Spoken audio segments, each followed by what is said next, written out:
Hello, everyone. I'm Blayne Gilmer. Welcome into this SEC Morning Report here on Southeastern 14, the channel that brings you daily SEC coverage, and it is all about SEC football right now. Week 5 action about to get going. We have had coverage for you each step of the way this week, and now we're going to be talking about key matchups inside of these games, okay? What are going to be the battles within the battles that determine the success of these teams when it comes to Saturday in a full SEC on SEC slate? Really looking forward to that.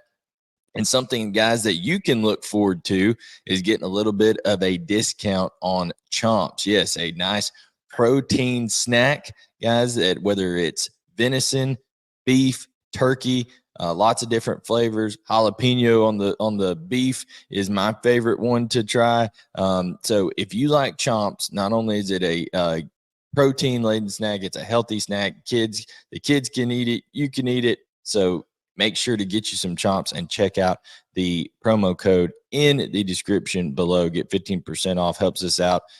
And it'll help you out by giving you a good snack to eat during game day this weekend. Also, if you want to partner with us and advertise here on Southeastern 14, then check out caroline.smith@southeastern14.com. That's the email you can send to and partner with us. Now, guys, we appreciate everyone tuning in. So let's go ahead and get into some of the matchups within the matchups here. When Florida takes on Kentucky, one thing that I'm looking at here is this Florida pass rush versus Kentucky. Devin Leary, not an overly mobile guy. I mean, he's not a statue, but he's not going to be confused with, just Fran Tarkington back there. Okay. He's not gonna scramble around and get away from you and elude and make plays, extend plays too long. Okay. Things have to be done on schedule a good bit, and that means good pass protection by Kentucky. Listen, they've been pretty good, not allowing a whole lot. Marques Cox has only allowed 4 pressures this year. The transfer at left tackle for Kentucky, he came up to this level of football for these kind of tests.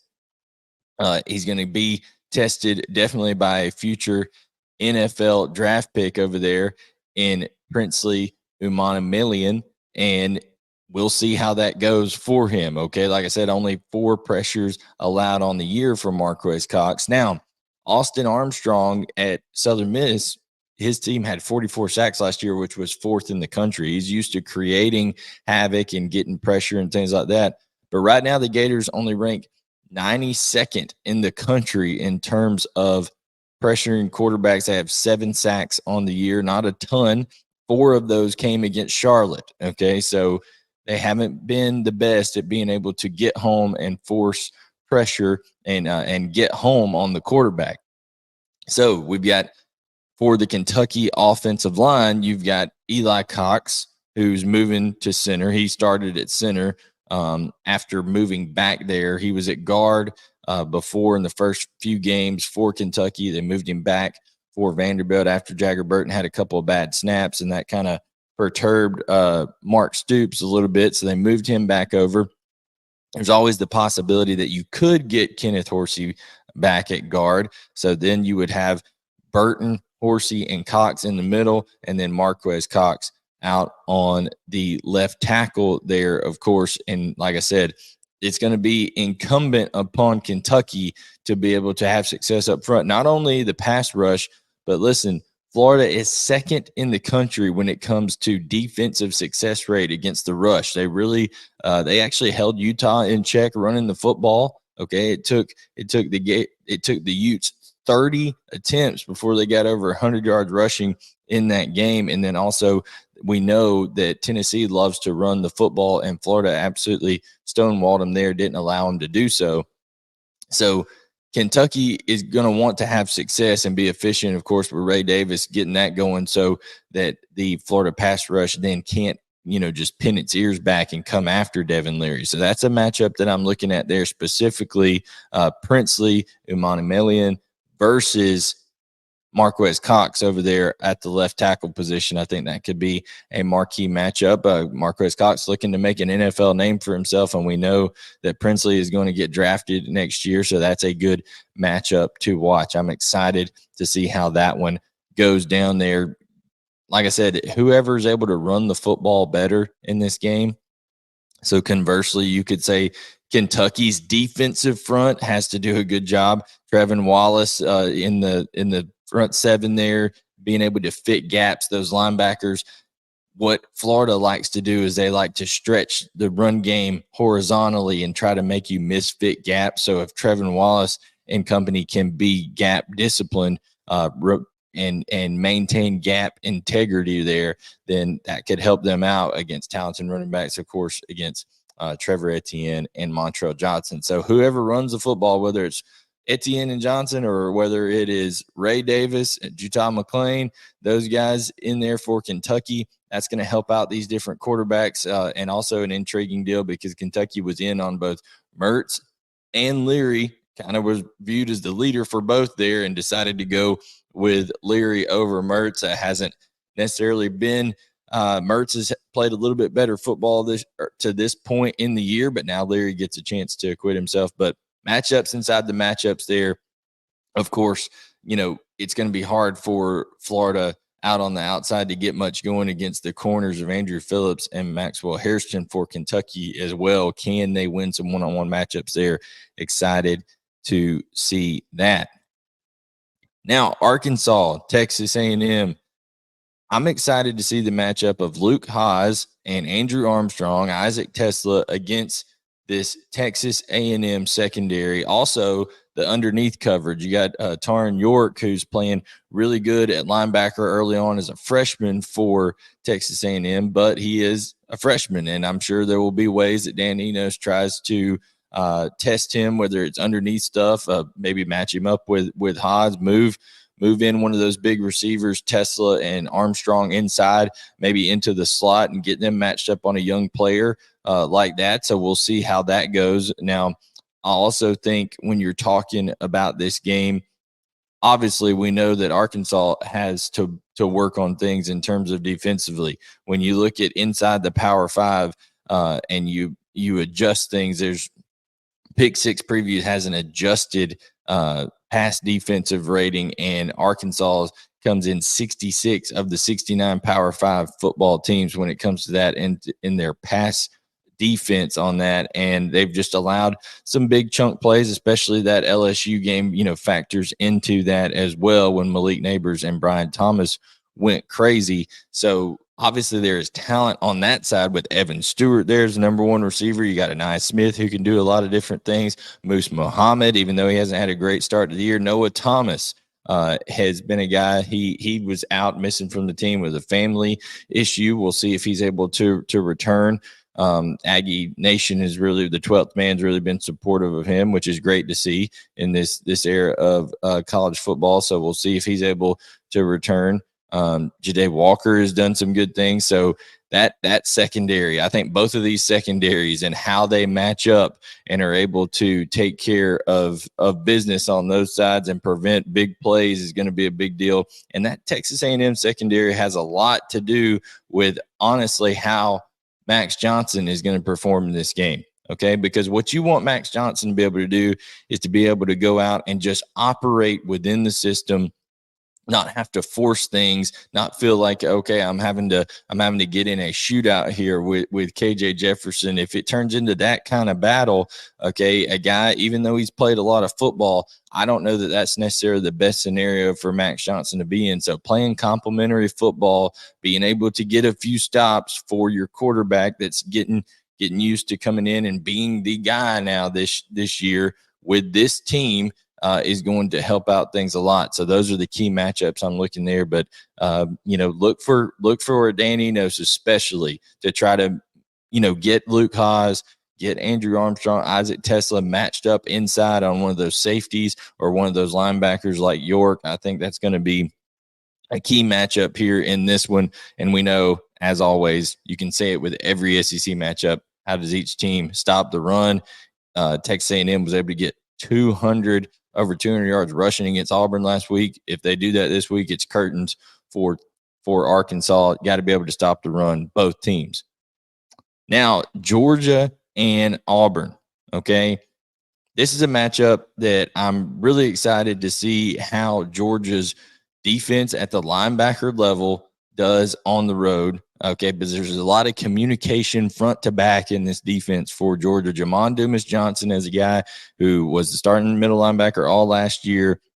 He's looked at upon as a leader for this defense, a calming kind of a calming force, but he has struggled at times, and as well as Chaz Chambliss has, Smile Munden has, with some crossing routes and some eye discipline type things, whether it's a tight end delay, release like that. You know that Auburn is going to see some of the things that Trey Knox has done for South Carolina, that UAB did with some of their H-back, slash tight end movement type things that they had success against Georgia on, and they're going to try to do that with Rivaldo Fairweather, with Luke Deal.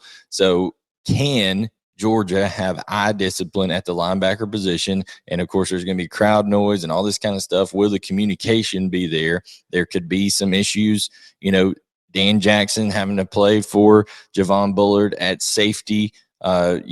He's an experienced guy, but anytime you're having to rotate guys in there, David Daniel, all that kind of stuff, that communication front to back in the pass coverage, especially linebackers and safeties, sometimes in that match zone type deal, passing people off, things like that. There's been some issues for Georgia with the crossers. Jay Fair had some success running some crossing routes against Cal. So I'm sure whether it's Fair, whether it's Rivaldo Fairweather, whether it's Luke Deal, I think Auburn's going to try to attack that middle of the field, get some guys going across it, okay, and try to make Georgia communicate in a hostile environment there. And I know that you don't typically want your crowd to be loud when you're on offense at home, but there's going to be plenty of noise there, and there's still communication that has to take place on the defensive side of the ball. So Jamon Dumas-Johnson, Chaz Chambliss, Smile Munden, Xavier Sorry, all those linebackers, and then the safeties trying to match up on those guys on the inside. I'm not really worried about. I think Georgia has a clear advantage on the outside when it comes to those receivers, whether it's Hooks, whether it's Shorter, whether it's Fair, all those guys on the outside. Not real worried about them making plays out there. But in the middle of the field, does Georgia have good communication there? Because if they do have good eye discipline, I do not see Auburn being able to consistently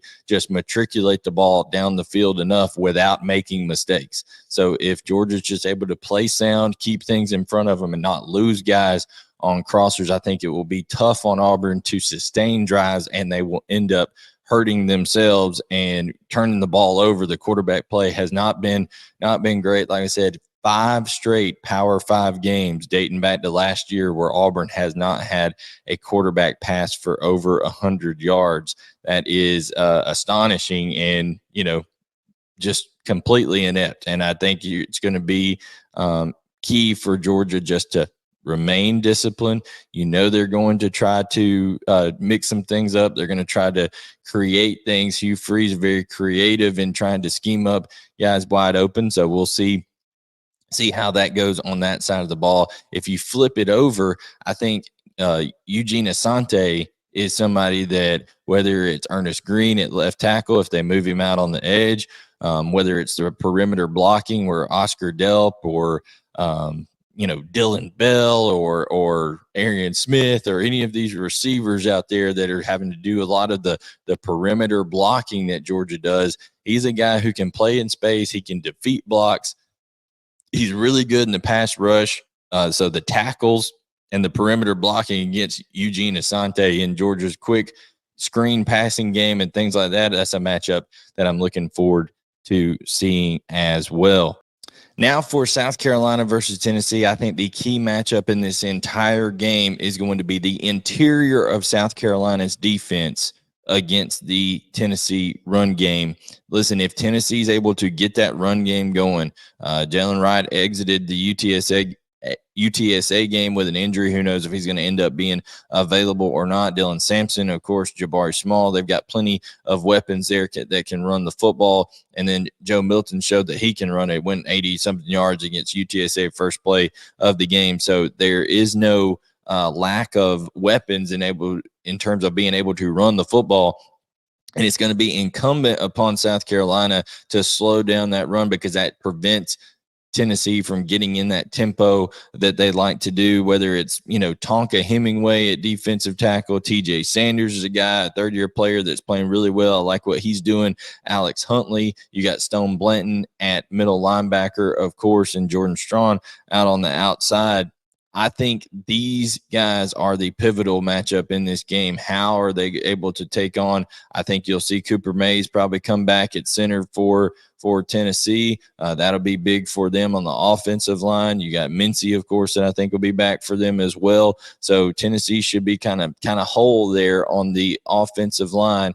And can they get pushed with Sampson and Small? We'll see about Wright with his health.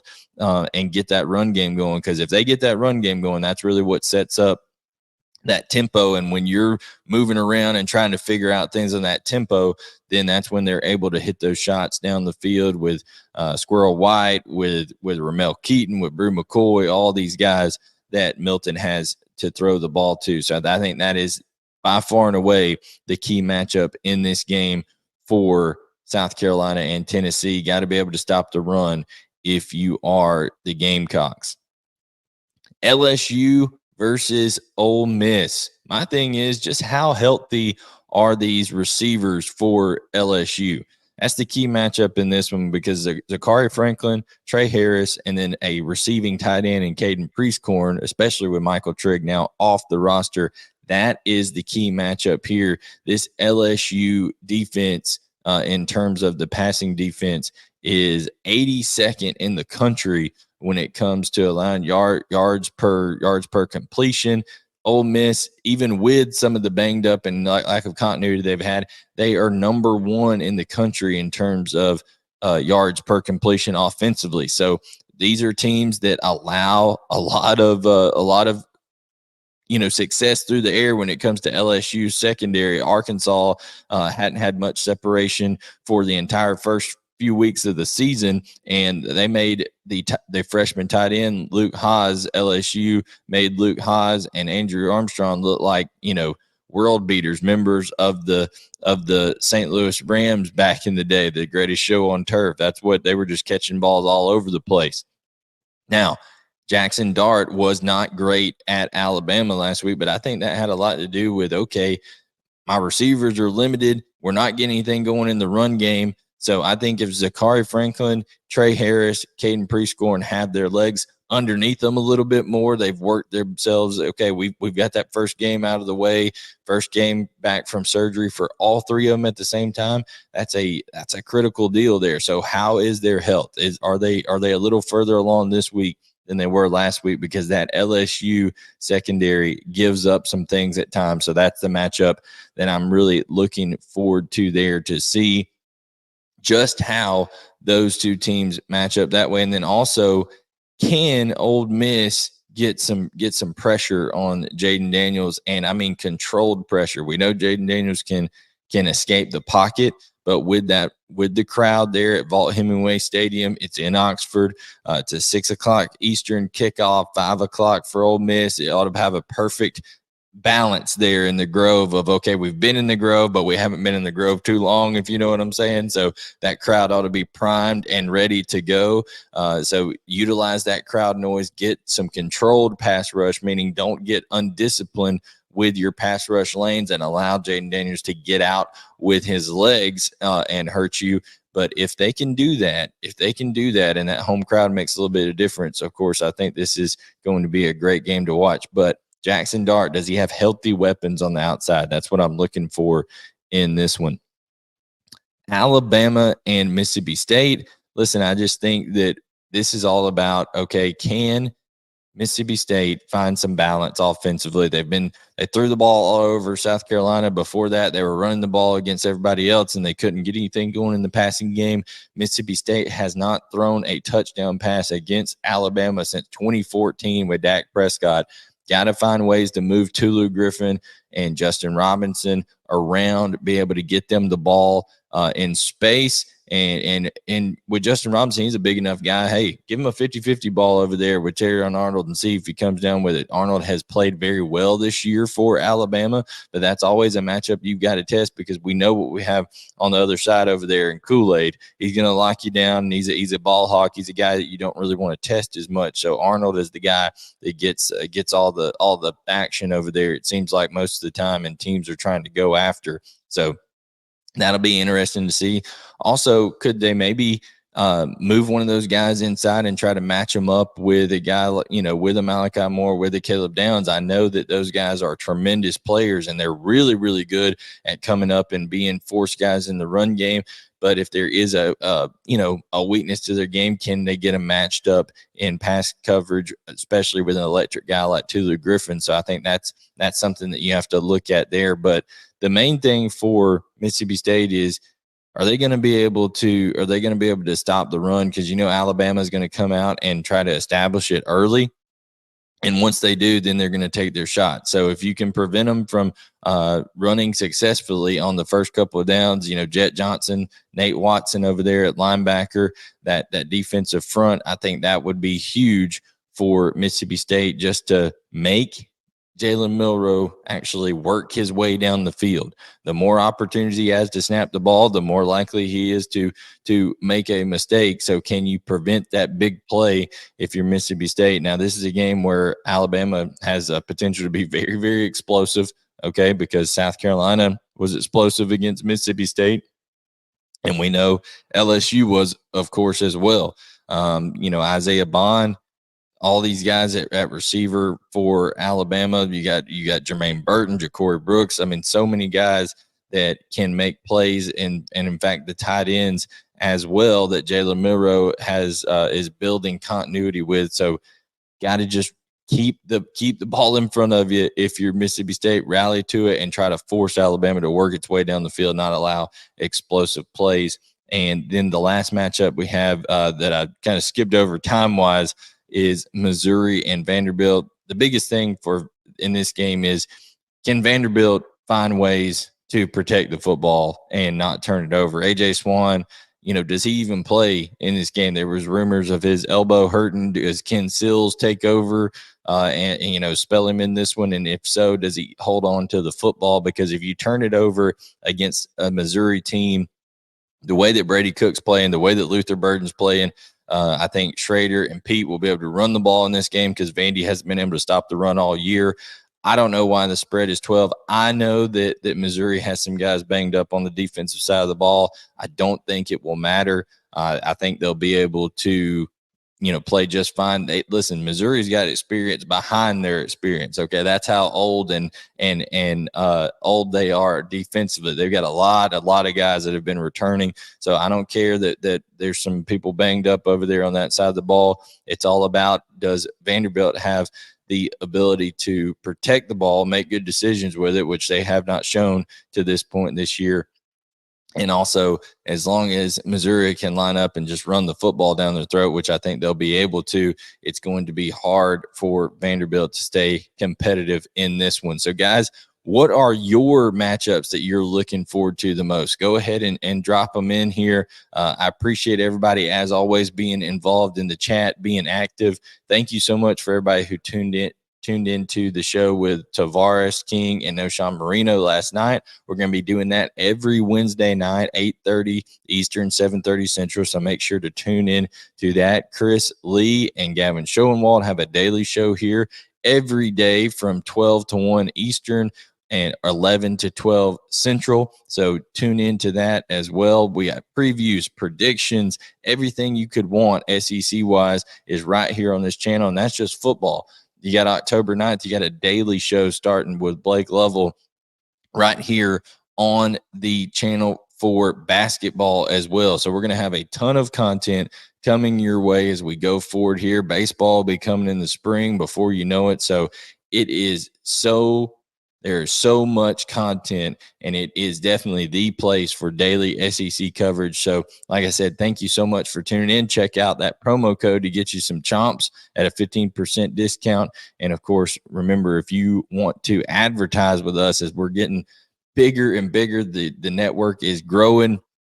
Right here, we've got over 150,000 unique viewers last month. That number is going to be surpassed this month. It is growing here, and that's because you tuning into the content. Thank you so much. Like, subscribe, turn on notifications, and we will catch you guys next time to talk more SEC football right here on the place for daily SEC coverage, Southeastern 14.